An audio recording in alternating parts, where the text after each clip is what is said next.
Hey y'all, welcome or welcome back to my channel, Being Louisa. I'm so sorry it's been so long. I don't even know when I posted in 2021. I think I did post once maybe, but yeah, I'm so sorry. So much has happened. I feel like I always have to give you guys a recap, but long story short is the fact that at the beginning of 2021 I got diagnosed with autoimmune disease, like almost a year ago. It was like February 2021, and then those couple months afterwards it was me trying to learn how to walk again, regain my strength, just start becoming self-sufficient again. And then once I was finally ready to go and I was all jabbed up, I started work in June of 2021, which is crazy. And then that was just me trying to get my foot in and like trying to get steady, which is why I didn't post. And then in September, August, September, I started like, you know, exploring different sides of myself, if that makes sense. So I was kind of just relearning who I am, especially like as an adult. Like I know I've been an adult for a while because I'm 24, but like as an adult, like who am I truly? Like what makes me happy? Why do I feel certain ways about certain things and stuff like that? And I kind of realized like I want to have more of a social life. I have two best friends who I talk to like all the time, and that's about it. So I was like, I want more of a social life. So I started going out more, which is so weird for me because I'm an introvert. Plus as a teenager I loved when my friends came over to my house so I could just stay at home. But yeah, so I started going out more. I started going out to like clubs and events and stuff, and that would just make me so tired. I'm an introvert to the core. I went out and then it took me 2 weeks to recover because I had to go to work in between. Like social, like my social battery was drained from that one night out. But yeah, I've just been at work. Work's been stressful at times, so I've just not wanted to make a video like on YouTube because being a preceptee midwife slash a newly qualified midwife is a lot harder than anyone ever kind of tells you. And so it was a lot to kind of like take in. And yeah, so I've just kind of been going through the motions. And then when I was finally ready to film slash edit, because I actually did film a video and I was like in the middle of editing it, my mother gave me COVID. So end of November like slash December, I had COVID. I was recovering from COVID. So that was fun. But yeah, so that's kind of been why I've been off YouTube, but I am back. I kind of wanted to round out my student midwife series slash this chapter of this Being Louisa channel and tell you guys finally about my journey to getting 40 births. So let's get started.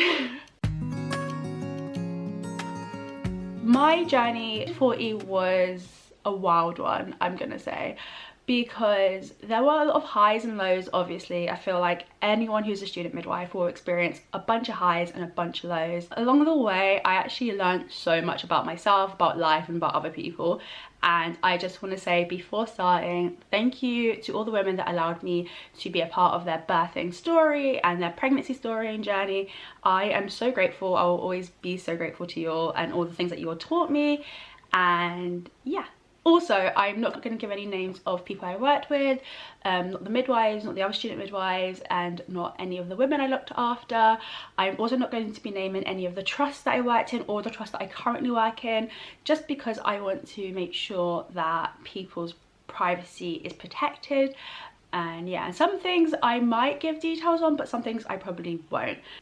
How my journey went, I'm going to go through it each year basically. I'm going to give you the highlights and the lowlights, I'm not going to lie to you, of those years. So let's start off with first year. I went in not really knowing kind of what to expect. Like I knew what to expect, but not really. And there was quite a few girls that got birth center for our first big chunk of blocks, whereas I got community. I really loved community, so I'm not too upset about that, but that is kind of where where I first felt jealousy in midwifery, because the girls that got birth center actually ended up getting loads and loads of catches by the end of first year. Some of those girls were on 14, some were on 18, and some were on 20 something. So that's kind of why my jealousy started then, because that birth center for them was amazing and they got loads of catches and it was wonderful. And I'm very happy for them, I'm not gonna lie, I'm very happy for them. But at that time I was like, oh, that's so not fair, because I was like, I hope that happens when I go there, but who knows. It did not. Like, spoiler alert, it did not happen. But yeah, anyway, so I'm back. My first ever witness, I want to tell you all about my first ever witness, which I think I've told you guys before if you go back to my first year vlogs. However, I want to tell you guys about it because it kind of shaped my journey. So I remember the day exactly. I'm not going to tell you why, but I remember the day because it was a big day, and I just remember the air having a crisp feeling to it.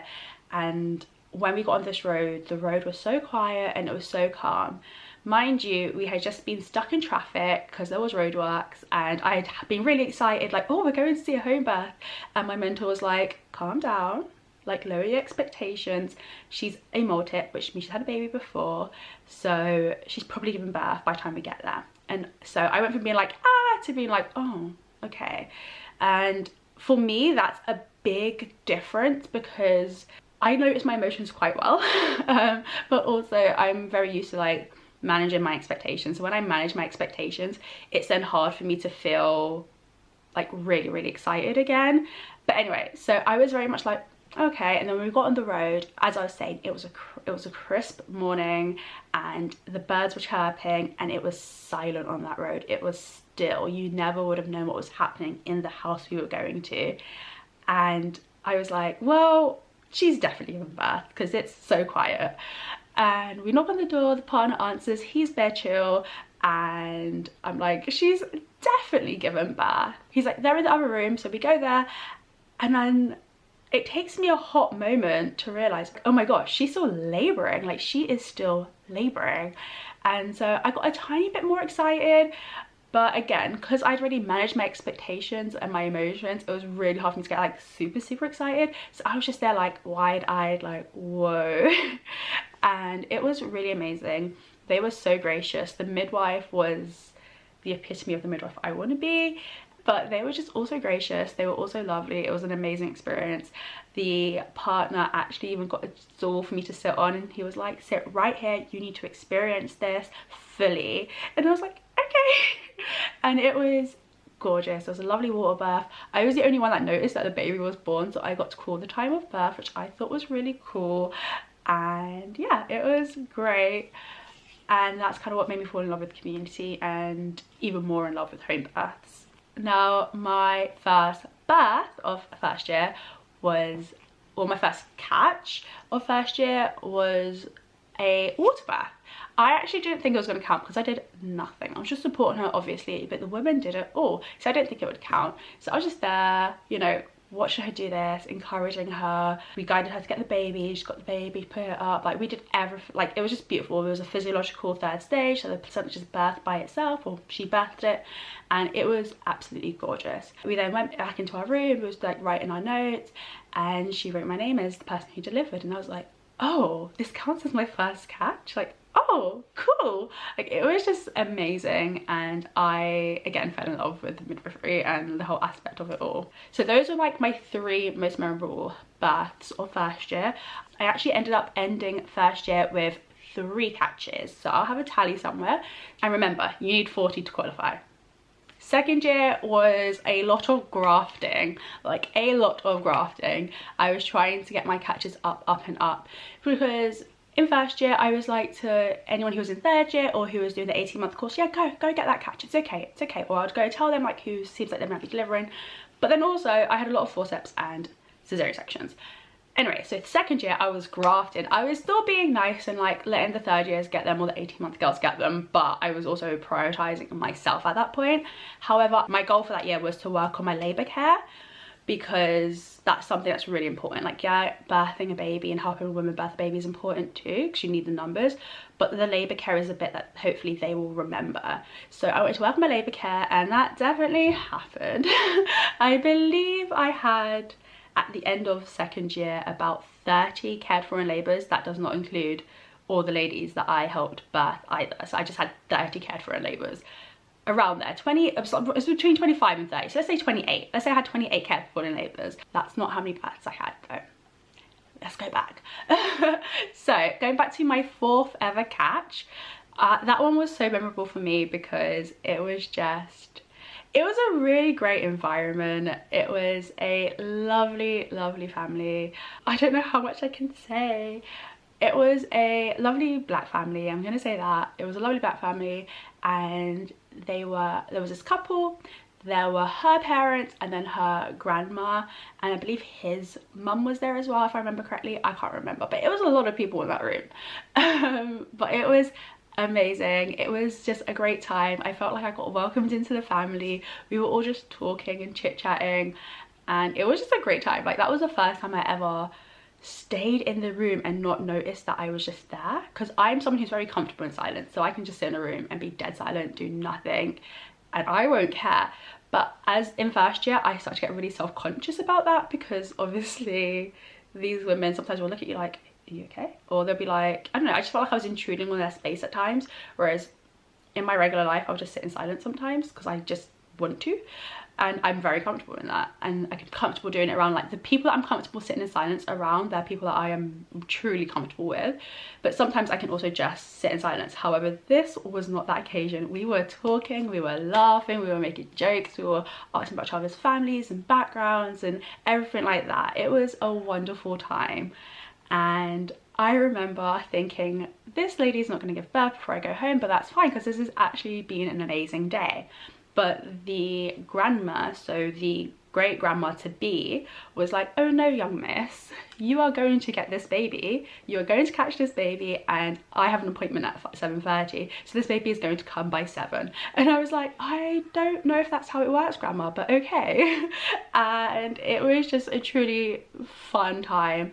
And it actually ended up that that baby did come just before 7, and she was like, I told you. And I was like, whoa. And then the mum slash the new grandma was like to me, I hope you go with grace, because she was like, you just are such a graceful person, and I hope you go through this course with grace and you continue being how lovely you are. And I was just like, that's so sweet, and I wanted to cry, but it was truly an amazing time, and I will always remember that family, like, always. It was so good. But yeah, so skipping ahead, because a lot of my catches in second year was me being pulled out of the room that I was in by the midwife in charge and being pushed into another room where a woman was delivering. I'm not gonna lie, that happened quite a bit in second year. I didn't particularly like that, but it is what it is. It's the only way I would have graduated. It had to happen because I just was not having any luck, as you could tell by me having like 28 careful and labours, and I actually ended up leaving second year with 16 catches. So I got 13 catches in second year, and I had 28 cared for and labours by then. So can you tell how many of them ended up in a C-section or a forceps or a 1-2/kiwi/suction cup, whatever you want to call it? I had so many deliveries end up in instrumentals or cesarean section. So yeah, me being pulled into rooms, not my favourite, but it just had to be done for me to get my catches.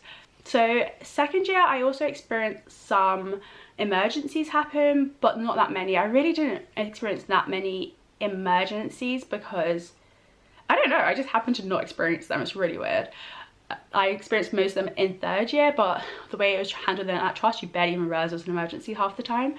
So third year, I've now changed trusts. I'm in a whole different trust. I'm learning a whole different system, learning new midwives, learning how they roll, and I am starting to experience emergencies a lot more, but in a different way. It's like in a very controlled manner. We would have like PPHs or stuff like that, and they would like test our knowledge on different things. It was very interesting, very informative, and I kind of really liked that trust at the beginning. I say like that because you're going to hear the drama at the end.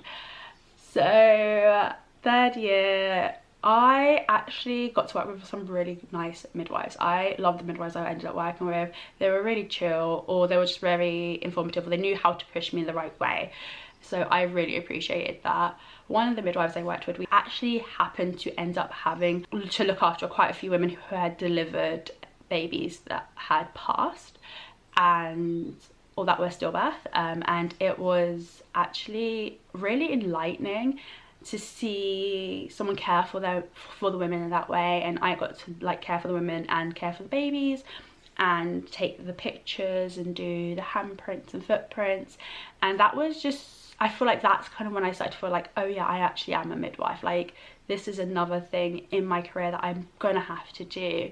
And I got to learn how to talk to women who had just lost babies. Like, I know how to talk to women who had lost babies like a while ago, but at that time I didn't quite know how to talk to women who had just like freshly lost babies, and so it was a really big learning experience, and I thought I'd be really emotional, but I wasn't. I was very much more jumpy at times, I'm not gonna lie, but I wasn't like bawling emotional. It would only hit me sometimes like a week later or a couple of weeks later when I like let myself think about it. But at the time I was so well supported by my mentor that it really just didn't affect me the way I thought it would. And if it does affect you in some way, I feel like you should definitely talk to your mentor, or talk to another student midwife, or talk to your CPF or anyone, your like personal tutor, just to make sure you are well supported. But I was actually well supported, so I didn't feel like I had to really, you know, dwell in those emotions by myself, so that was really lucky. Then moving on to a bit more happier times. That's actually a lie. So COVID happened during my 3rd year, as you'll know. Came to England like what, March 2020, we started to shut down things, so that was fun. Someone really close to me lost someone really close to them, so there was a bereavement in like the family kind of, and that was like really big for me because I found out about it at work. I left work, and then when I finally came back to work a couple of days later, I was like, I need life, like I need to see life. So it was very much I don't care about you all anymore, because I'm still like only on 18 catches or 20 catches, whatever I was on, and I was like, I need to get my catches. So luckily everyone was gracious enough to let me have the first birth, but after that it was fair game. Everyone was like, yeah, we did you that favor, that's it. And also, can I just say, when I was in 3rd year, these 1st and 2nd years were ruthless. They were not caring that we were struggling to get catches. They were like, we want to get our catches. I remember one time the 2nd year got 3 catches in one day. I think I had luckily got 1, but another 3rd year had got none, and it was madness, absolutely madness. But yeah, anyway, so, but that wasn't even where the drama was. Oh no. So I'm gonna like just skip ahead, because I'm not gonna lie to you, a lot of June and July of 2020 was a blur, because I was still kind of in that grieving process with someone who was really close to me, so I just wasn't paying attention. And also obviously all of the people that were taken from us and that became the faces of the Black Lives Matter movement and protests, that was all happening then as well, so it was truly was just a blur. There was this one couple in 3rd year that I do remember so well. They were the sweetest people ever. They as a couple were really cute, and how they met was really cute, but also how he listened to her and how she listened to her body was amazing, and it just showed love, and there was so much love in the air. And I was just thinking that baby is gonna be so looked after. And also they're playing amazing music, so the vibe in the room was even better. Me and the midwife would just start crying at times when they were being cute, and we were both just like, we need a partner like that. And everyone loved coming into our room as well, because it was just such a great vibe. But yeah, anyway, then it comes to August, when I'm supposed to be finishing. My hours would have been complete by mid-August, so before my mum's birthday. So my mum's birthday is August 20th. My hours were meant to be finished before then. I ended up staying way past then because of my catches. Now, I'm going to tell you about my, how do you say, is it quasi when it's like not real but like it happened? My quasi, I'm going to tell you about my fake 40th birth. Let's just go that way. So this is where the tea happened, because I have this annoying thing called a guilty conscience. So I was in this room, it was with this woman labouring. When I'm in a room with a labouring woman, I'm dedicated, I am committed.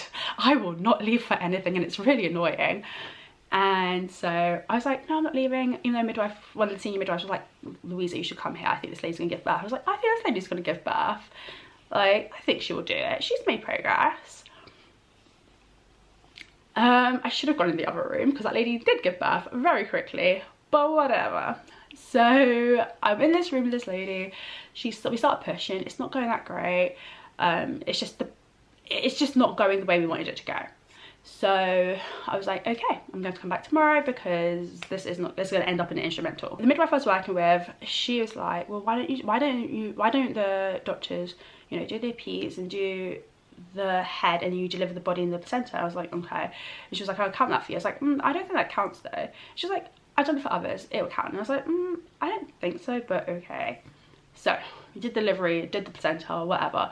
I, mind you, had an appointment. So this was a night shift, so let me clarify, this was a night shift. I had an appointment at 11 AM at my chiropractor's in South London. Doesn't matter what I was at that moment, but just to let you know, it takes me 2 hours from where my placement area was to get home, because of like COVID had like pushed back timelines of trains and stuff and buses. So it takes me 2 hours to get home from my placement area. And then from my house in North London to my chiropractor in South West London, it takes me about 45 minutes to an hour, depending on like trains and stuff. So I was like, I need to leave early anyway.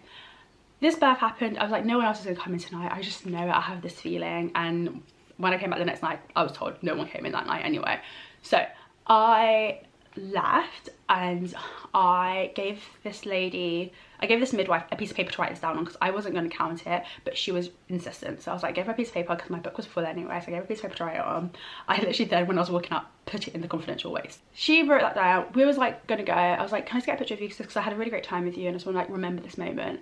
So we were gonna take a picture, but the midwife in charge that night was like, you need to go on your break. And the midwife was like, okay, I'm just gonna take a picture of Louisa and then we're going on a break. And they were like, why take a picture of Louisa? And then the midwife was like, well, it's her 40th catch. And I was like, oh no.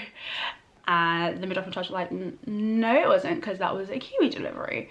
And they were just going back and forth. And I was just standing there like, oh no. And then they looked at me and was like, do you think that's a natural birth? And I was like, no, I'm coming back tomorrow. And they're like, well, why are you leaving? I was like, because I have an appointment at 11 AM. And they're like, but why are you leaving? I was like, because I live 2 hours away from here and I want to get at least a 2 hour sleep and then have a shower before I go to my appointment.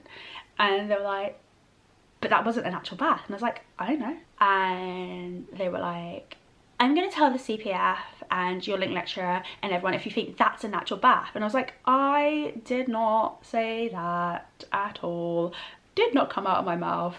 And they were like so adamant, they were feisty, they were just like getting at me, and all the midwives there were just looking at me like, and I was just standing there like, and mind you, at this time, by this time, I was done with this trust because of other things that had happened with other midwives, but I was done with this trust at this time. No one had ever heard me talk back to anyone at this time either, because when I'm at work, I'm super professional. I don't talk back to people. I just stand there and smile.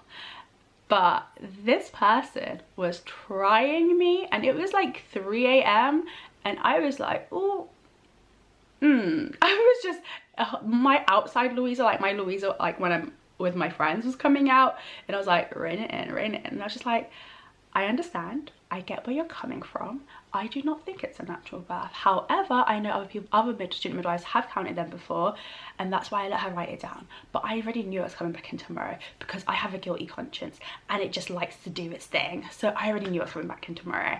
And like, so why are you leaving? I was like, because I know no one else is going to come in tonight and I have an appointment at 11 AM.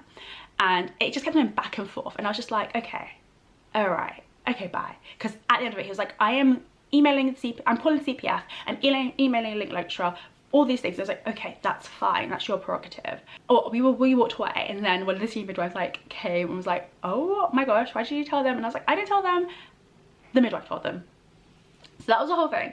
And then she tried to give me details for her birth, and I was like, no, I'm coming back in tomorrow, I'm fine. She's like, no, just take it. I'm like, no, I'm coming back in tomorrow, it's okay, I don't mind.